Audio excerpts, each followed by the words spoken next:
Hello and welcome to this webinar as part of the Single Sales Principle series. And in this webinar, what we're going to look at and explore in a bit more detail than we get the opportunity to do in the standard Single Sales Principle training program is this idea of reciprocity.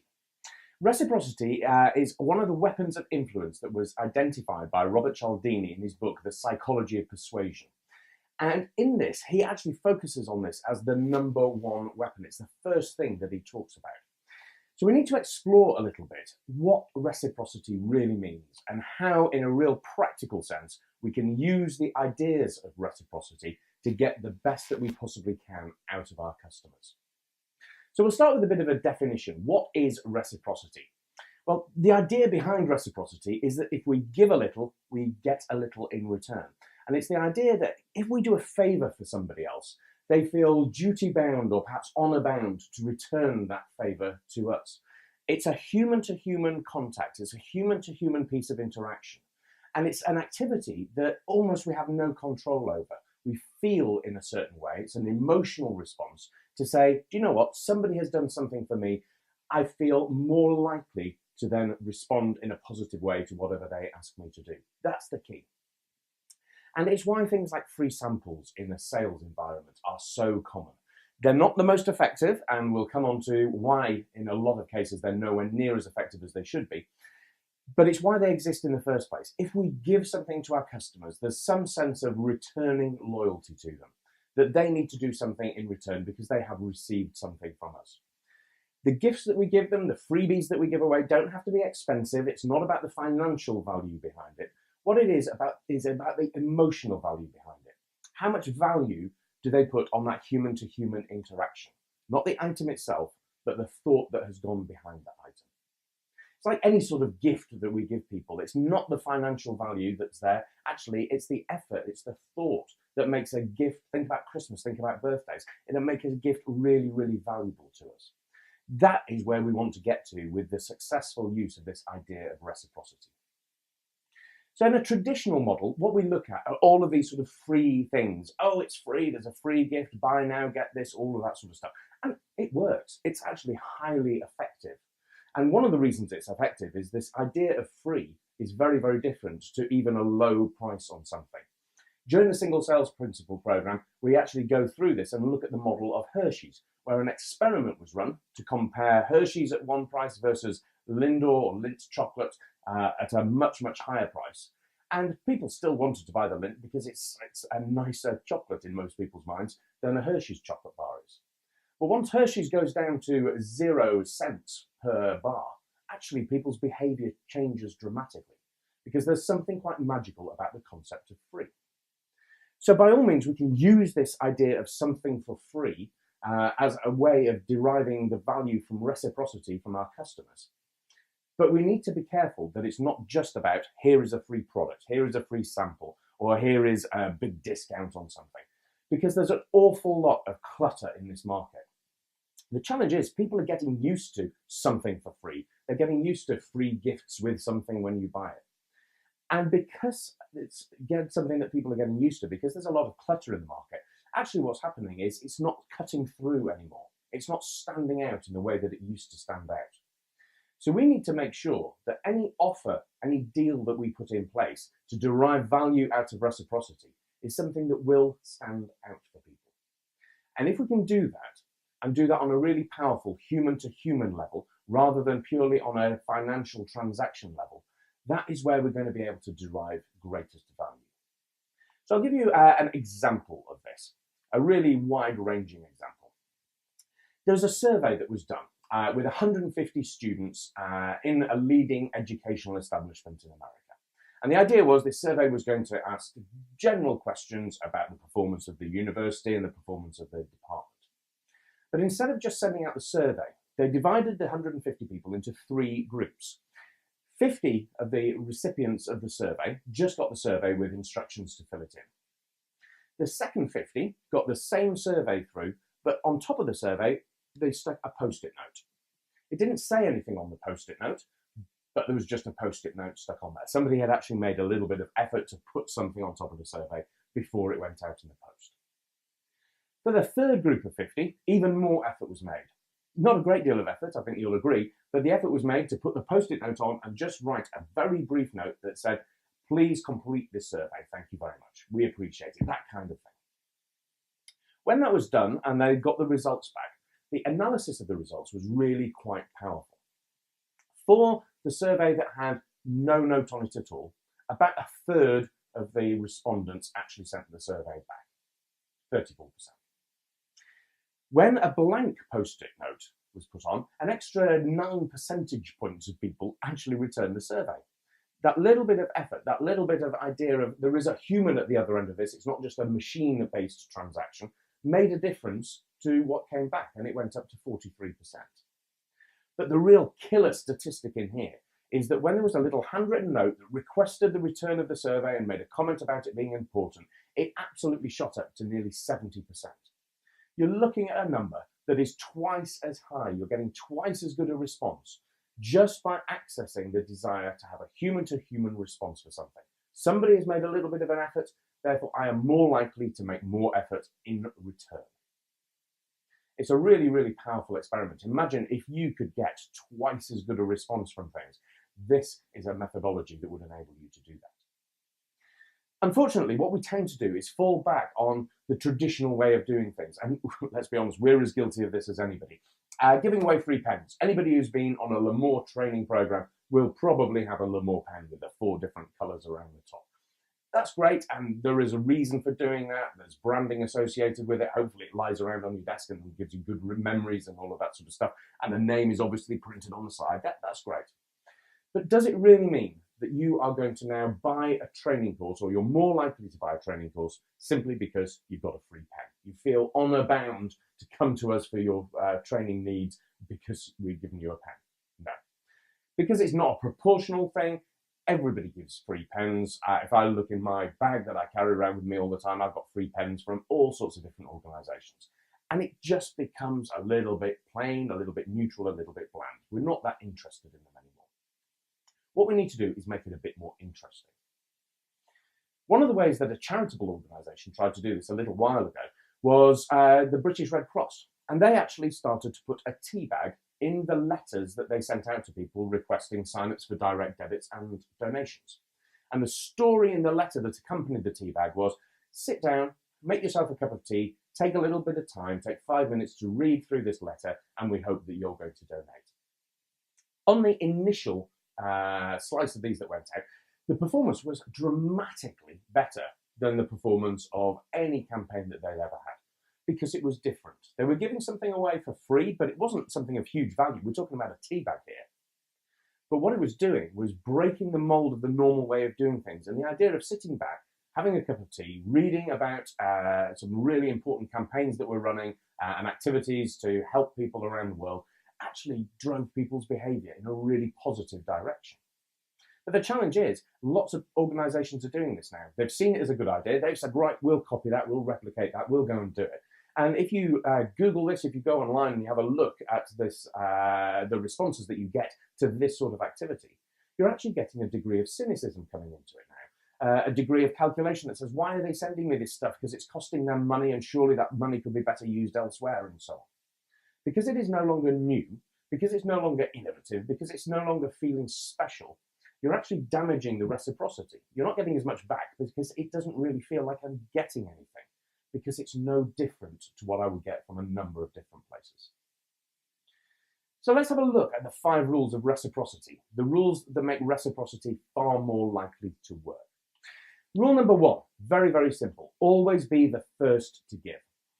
It's one of the challenges that we face quite a lot. Somebody does something for us, a customer does something for us, and we say, thank you very much, and give them a gift in return. Actually, that doesn't just not allow us to benefit from reciprocity because it's the wrong way around. What is actually happening is we undermine the relationship because people think, well, you know, maybe I'm being bribed here. Maybe it's the wrong way around to do things. I don't feel particularly comfortable with that. I didn't make this decision in order to get a gift. And we can actually undermine the relationship that we have with somebody if we give them a gift after they've done what we wanted them to do anyway. So always be the first to give. It is a gift. It's not something that is done in response to something else. Rule number 2 is that the gift must be of significant value to the recipient. It doesn't mean it has to have high financial value, and in some cases, actually, having high financial value is a negative. What it needs to do is have a high level of personal value to that individual. They need to value it on a very personal, on a very human basis. Somebody has made an effort. That's all it has to be. Because if you make a lot of effort for somebody else, they will feel that there is a requirement upon them to make effort in return. It's not about the number. It's about the effort that has gone into it. Rule number 3 is that the gift should be unexpected. It should be a surprise. It should be something different. It needs to cut through all the clutter of the stuff that we get anyway because organizations are trying to give us free stuff to make us do things. It needs to be thoughtful. It needs to be considered. It needs to be, as far as possible, really, really unique for that individual. Something that comes as a surprise. Makes a huge difference. Number 4 is that when you make the request, you should have given the gift literally just beforehand. The value of giving the gift will diminish over time. And the longer we leave the gap between giving something to somebody and then making a request for something, request for a decision, the longer it is, the less value is going to be left in the gift. The value of gifts does just diminish over time, so we need to get on with it. We need to make sure that we plan it in carefully so that the gift that we give, in order to get some reciprocity back, is as short as possible. And then the 5th rule is again about making sure that the connection is there, not just in terms of time, which we covered in the 4th rule, but in terms of the human-to-human connection. We need to make sure that the person giving the gift is the person asking for the response that we're looking for, because it is a human thing. This is not a normal transaction. This is not a business or financial transaction. It's a human interaction. That's what we're looking for. And if you look at that and you look back to the tea bag example from the British Red Cross, the key one that they're missing now in using this particular model, as are a lot of other charitable organisations who use the same approach, is number 3. It is no longer a surprise. It is no longer unexpected. And because of that, it's not delivering the results that it used to do when it was unexpected. The underlying principle behind reciprocity is that when we do something that makes somebody feel happy, something that changes somebody's emotional state to a much more positive one, they are more likely to respond positively to requests that come into them. It's really simple, and on the Single Sales Principle program, we talk an awful lot about the power of emotion, the power of emotional decision making. And this is just really a little subset of that emotional decision making. And again, there is a huge amount of scientific evidence to support the fact that if we change people's mental state, if we change people's mood and how they feel about things, it will change their actual behaviors. So I'll give you an example of that. Back in 1972, 2 academics, Eisen and Levin, went out and did an experiment to say, could we actually change people's behavior by making them feel just a bit more positive? It wasn't anything significant. They had examples where somebody gave a cookie before a request was made. Other examples where people had found, it was a US study, so they found a dime on the floor somewhere, picked up the dime, it put a little smile on their face, and then a request was made. If some of those positive experiences had just happened before the request was made, people were far more likely to agree to the request, just because they had a smile on their face and they were feeling positive about something. Another example, again from 1972, was some research that was done that was not about giving a cookie or finding a dime. It was just about communicating either positive or negative messages to people prior to asking them a question. And it was a psychological survey that was run. They changed people's moods by showing them negative things or showing them positive things, saying negative things or saying positive things to them. And then partway through the interview with the psychologist, the researcher, actually asked for some help with the survey, some help to complete things, some administrative support. And for those people who had already been put in a positive mood, they were far, far more likely to agree to help the researcher than those who were feeling a bit down, a bit depressed and had the negative face on. They were also more likely to participate in future experiments because they said, do you know what, this was a pleasant experience. I am willing to do more because I actually feel pretty good about it. All of this is about how people feel. It's the emotional stuff. And we know that emotional decision making is a hugely powerful thing to do. We also need to be really careful about being over-rational about this sort of stuff, because not only can it not work as powerfully in some cases, it can work very powerfully in a really negative sense. If we make things about a financial transaction, if we put a value on it, People are far more likely to do a commercial evaluation of whether something is a good idea or not, and weigh up the cost-benefit analysis in order to determine whether it's the right decision to make or not. If we're actually seeing the emotional stuff about how people feel about it, are they happy or sad, they have less rational response to it. They're more likely to do things instinctively. And that's where we want to get to with this idea of reciprocity. To give you an example of how it fails really, really badly if we put a financial value on stuff, I'll give you the story behind a piece of research that was done with a school. And the issue that this school wanted to address was the fact that some parents were repeatedly picking up their children late from school. The impact of that was that teachers had to stay behind to look after the children to make sure everybody was safe. And it was causing a lot of issues. So this piece of research that was done, the analysis that was done, was by two gentlemen called Nisi and Ruscini. And they actually looked at, well, what happens if we put a financial cost on being late to pick up the child?